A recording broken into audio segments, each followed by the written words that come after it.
Well, praise the Lord. It's good to be with you tonight on the program. Hope you're being strengthened and blessed in the Lord. I want to look through the Bible tonight and look at a couple of things that the Bible warned us of concerning the last days. And that would be that it would be a mental and psychological disconnect between humanity, between mankind. And we are seeing that develop now.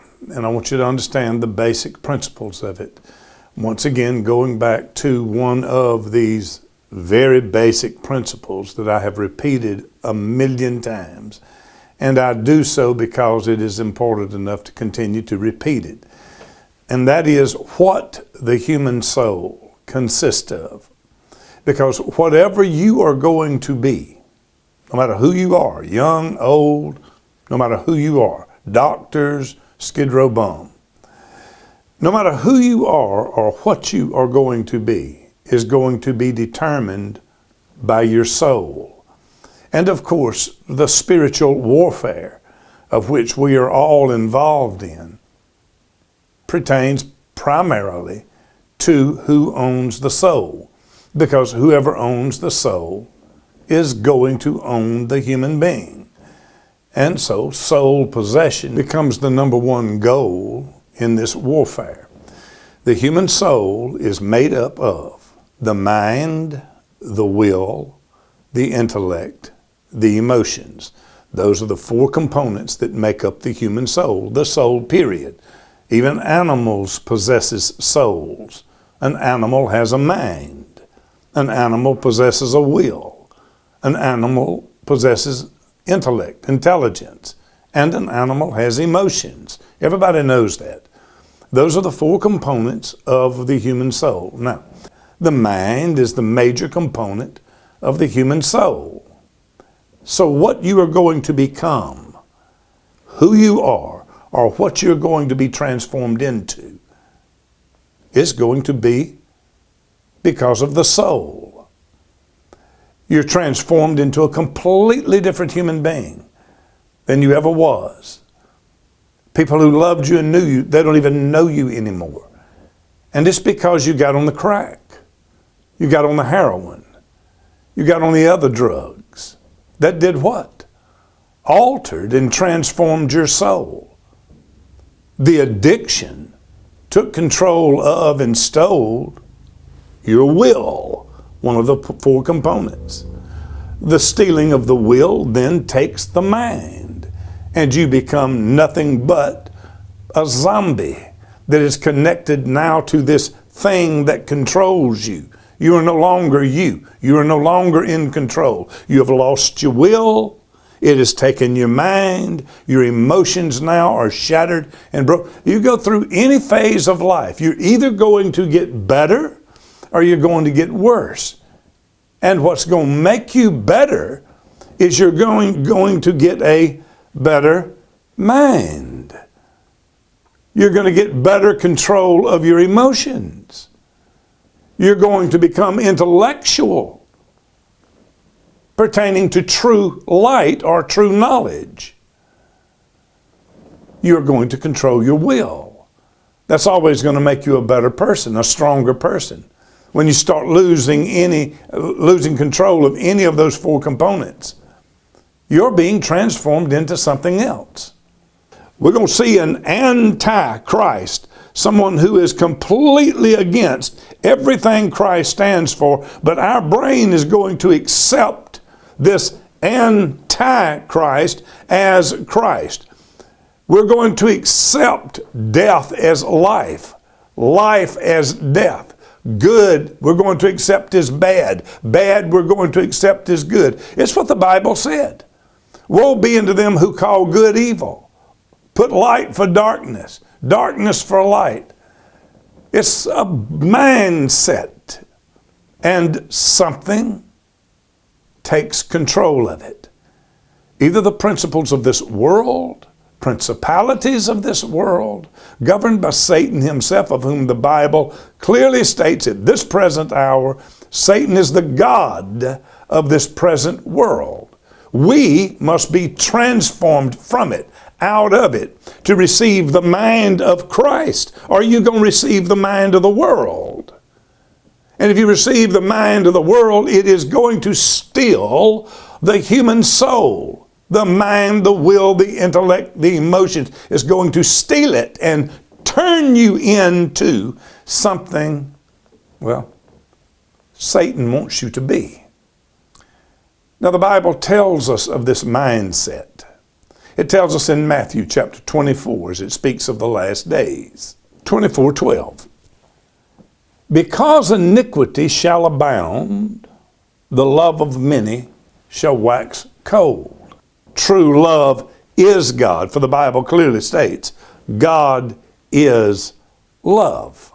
So to wax cold, for the love of many to wax cold, to be removed, means they're being removed away from God. For God is love. This is the capturing of the soul, as I've just explained. And it is because of lawlessness. I'm going to go over things that we've been over before. And I'm going to go over them because I will not, long as I'm here, I am not going to let the lie simply die because the course of time. It takes time to catch the lie. We were accused of all kinds of nonsense. We were taken off of public platforms because of these COVID lies. And now that the truth is coming out, not just coming out, we brought the truth out. I and many others told you from the beginning what was happening. We were banned, cut off, removed. But now the years have passed, and what we told you then was the truth. Here's another mental state the Bible reveals for us concerning man in the last days. We find it in the book of Timothy. The Bible tells us in 2 Timothy 3, verses 1 through 4, we're just going to look at one portion of it though, keep in context what we're doing. This know also that in the last days perilous times shall come. Why shall these perilous, hard, difficult times come? For men shall be lovers of their own selves. Here gives the mindset. They will be covetous. They will be boasters. They will be proud. They will be blasphemers, disobedient to parents, unthankful, unholy. Here's the one we want to focus on. Without natural affection. It goes on to tell you, truce breakers, false accusers, incontinent, fierce despisers of those that are good, traitors, heady, high-minded, lovers of pleasures more than lovers of God. That's the mindset of the last day, destruction. But I want to focus on this that says, without natural affection. Now this term, natural affection, it means by definition in the Greek, hard-hearted. Man will become hard-hearted. The Bible showed us in Matthew, it's because of iniquity. Either they've become breeders of iniquity, feeders of iniquity, they've become eaters of iniquity. They love it, or they've been affected by it. But nonetheless, because you can't trust anybody, whatever the reason is, because there is just a disconnect between you and humanity. Phones, computers, we don't talk to each other anymore. We don't need each other anymore. We've become human beings that are now focused on robots and machines. And we've become what the Bible said, without natural affection, because of all of this, not just one thing. But it is hard-hearted. You simply don't care about people. Even in the medical field, even politically, in the places where you are supposed to be, the governing body, if it's sickness, if it's politics, if it's law, you're supposed to be the governing body of the well-being. You even take oaths to be the guardians of the well-being of the society or the clients of which you've accepted. But it don't exist. You want to see hard-heartedness? You want to see the mindset just laid out? in the book of Timothy? Let's revisit the old COVID thing again with the new reports that's coming out. Key COVID scandal player, the COVID scandal player, the one most involved, refuses now to testify to Congress, so U.S. Senator Rand Paul smacks him with a subpoena. Rand Paul said the Biden pardon seals the deal on those responsible for the pandemic. Why, sure it does. We've been saying this all along. You give Anthony Fauci, the one that was behind it and controlled it all, you give him a pardon when there was no crime connected to him. He was not convicted of a crime. He had not been arrested. And you pardon him, but you don't just pardon him. You pardon him for anything he's done, no crimes, but you pardon him for anything he's done the last 10 years, and you do it with an auto pen 20 minutes before Donald Trump is sworn into office. Now, Mr. Fauci, who lied, we didn't know it then. Well, I mean, we did, but the world didn't know it then when he sat before the Senate and the Congress and was questioned by Rand Paul about him being part of and funding this Wuhan virus lab in China where this thing was made and sent out. We know it was sent out. Going back years ago, I told you, it doesn't take anything more than common sense. Did China know it was a virus? Did China know it was deadly? Certainly they did. They would not let anybody in Wuhan, where the virus was created, they would not let anybody in Wuhan enter into any other part of China. But they would let anybody in Wuhan get on airplanes and fly to America or anywhere else they wanted to fly. That meant that it was orchestrated. There is no other way to see it. You're not going to let them come in to your cities, but you will let them get on airplanes and go to other countries. Tells you all you need to know. Fauci's behind it all. Well, Fauci agreed that he would come back and sit before the Congress and give testimony again. But now all of the papers, all of the work, all of the emails, all of the whistleblowers from inside has now come out, as I played for you last week. So now Fauci reneges on the deal. He says now he's not coming, so Rand Paul has now subpoenaed him. Now, you say, what has all this got to do with the gospel? Listen, it has to do with death.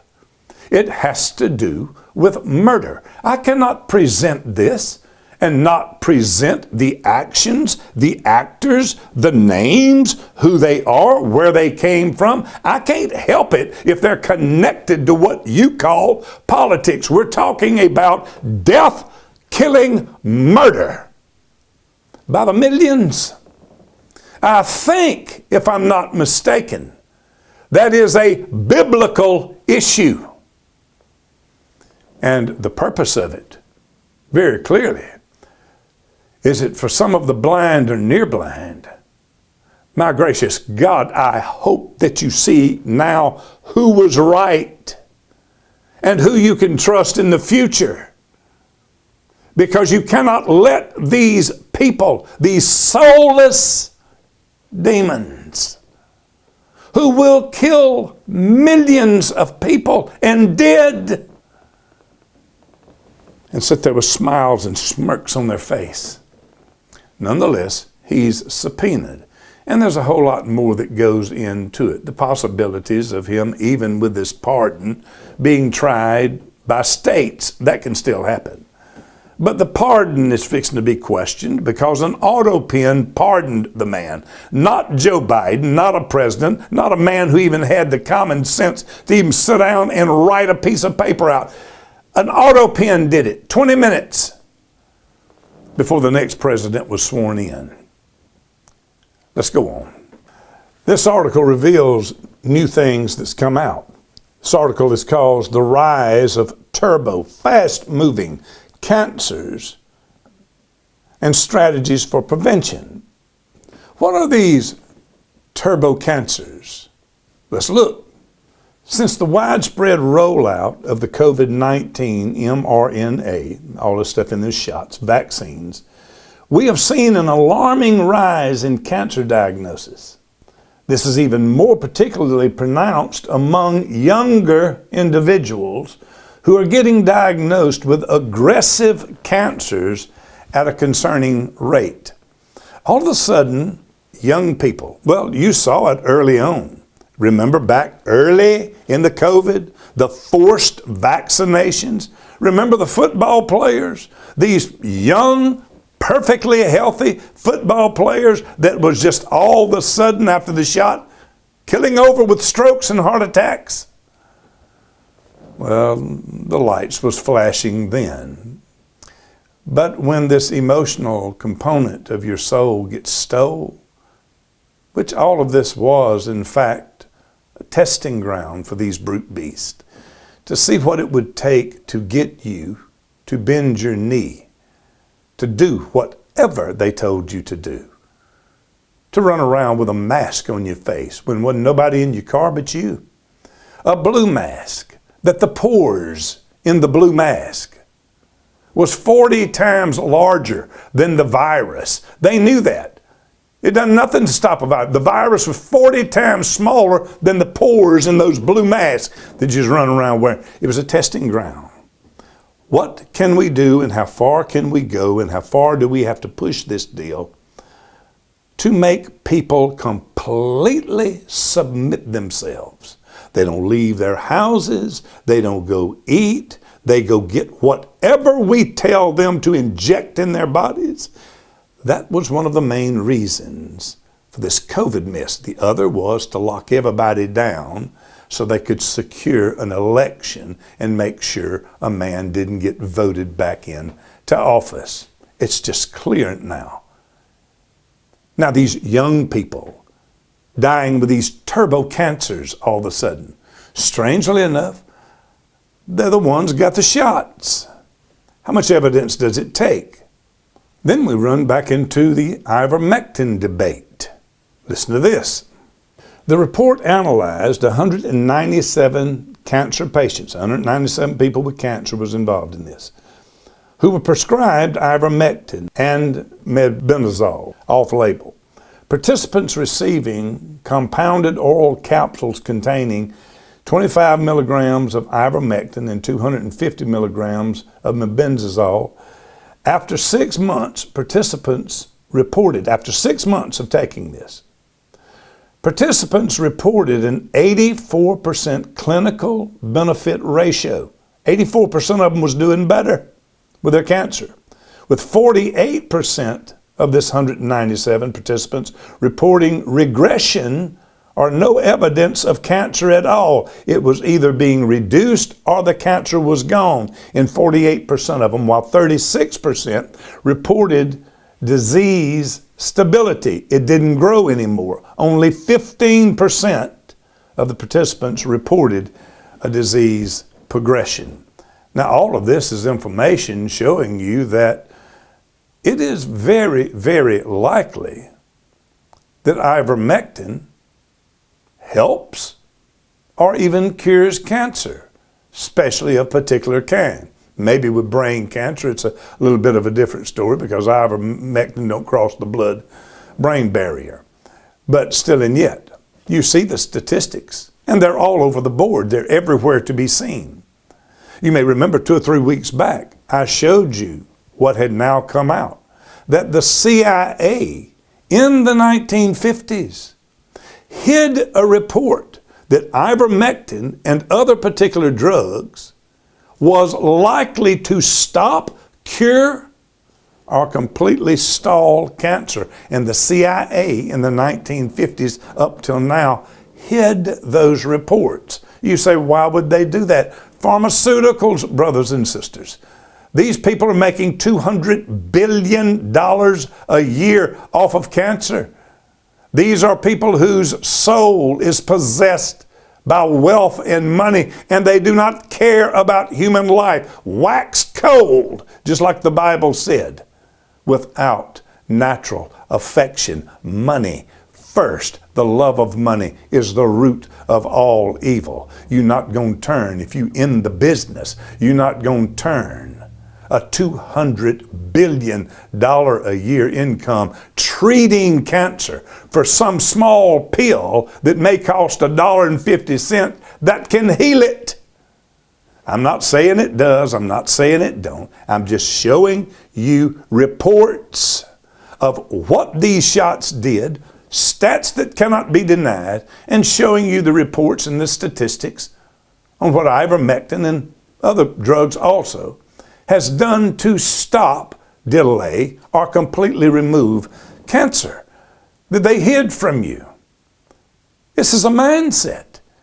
And it's progressively gotten worse and worse as we now live in a medical field today. These people don't even make contact with you. I'm talking about these doctors. And if you're one listening by some chance that's different, it don't apply to you. But 98% it does. They're not even listening to you. There is no communication whatsoever. Anything that requires any thought outside of a box or a pill produced by some pharmaceutical, they ain't listening to you. What you got to say ain't worth 5 seconds. You question them with something that you found from Cleveland Clinic, Mayo Clinic, and buddy, you are shut down, thrown out immediately, turned off. And I've said for all these years, any man who is supposed to be teaching or in authority that will not and cannot be questioned is not worth 2 seconds of your time. Now look at this one. You want to see without natural affection? Psychiatric drugs on trial for mass murder again. Lawyers for a Massachusetts mom who killed her 3 children insist extreme over-medication triggered homicidal and suicidal thoughts. Okay, there is a woman who killed her 3 babies, choked them to death. After she choked them to death, she cut her wrist. And then she jumped out of a 2-story house. She survived it, paralyzed. Well, it looks like a clear case of murder. But her lawyers is now saying she was over-medicated. Now, first thing comes shooting through my brain is, you kill your babies and, what. But look at this. Her legal team is pursuing an insanity defense since the time of her children's death. This particular lady was not only suffering from severe postpartum depression, but was taking 12 different psychiatric drugs, 12 different psychiatric drugs that had been prescribed for her. 7 of those drugs comes with a black box warning from the Food and Drug Administration's most urgent safety notice of increased suicidal thoughts and behaviors. 12 of these.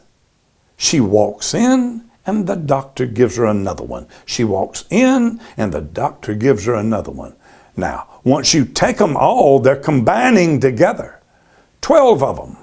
There's a list of all that she was taking. 1 antidepressant, 2 antidepressants, 3 antidepressants, 4 antidepressants, 5 antidepressants. Another one that's an antipsychotic mood stabilizer. Another one that is an anticonvulsant mood stabilizer. And it goes on and continues reading all the way down. Every time she walked in the office, they gave her another brain-killing dope. Didn't take her off of one and try one better.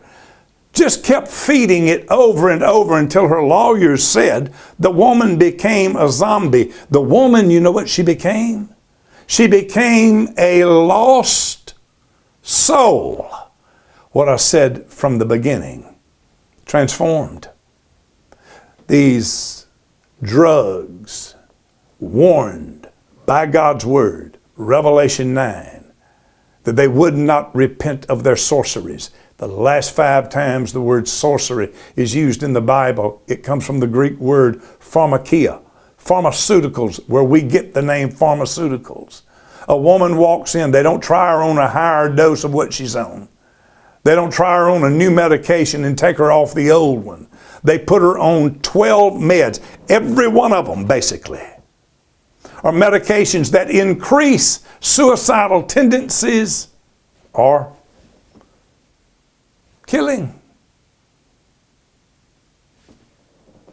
Anybody who would do this is not fit to be called a doctor. And you know as well as I, almost any doctor you go into now, that's exactly what they'll do. Very strange thing. I've been trying to get a full blood test with a full mineral test. Insurance won't pay for it. I can't find a doctor to do it. Can't get it done. This is the lifeblood. This is, the Bible says the life of the flesh is in the blood. What makes us alive are the minerals in their proper state. The vitamins in their proper state. Anything wrong with you will be affecting those minerals and those vitamins. Anything affecting those minerals and vitamins is going to be affecting your brain, your body, everything from the top of your head to your toes. And they're not even included. When was the last time you even heard a medical doctor say a word to you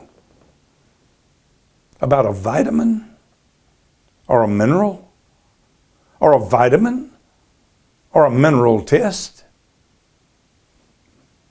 I would wager you ain't never heard them bring it up.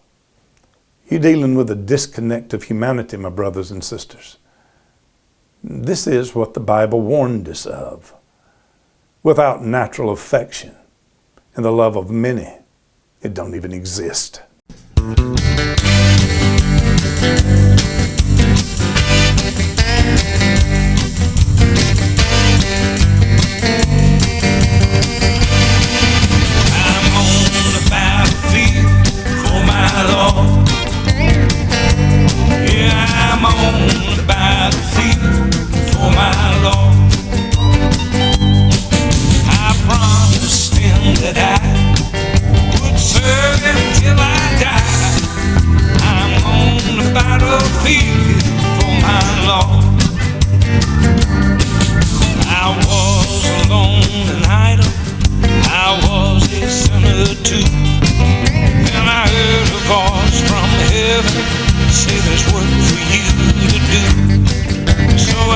My master's hand and joined the Christian band.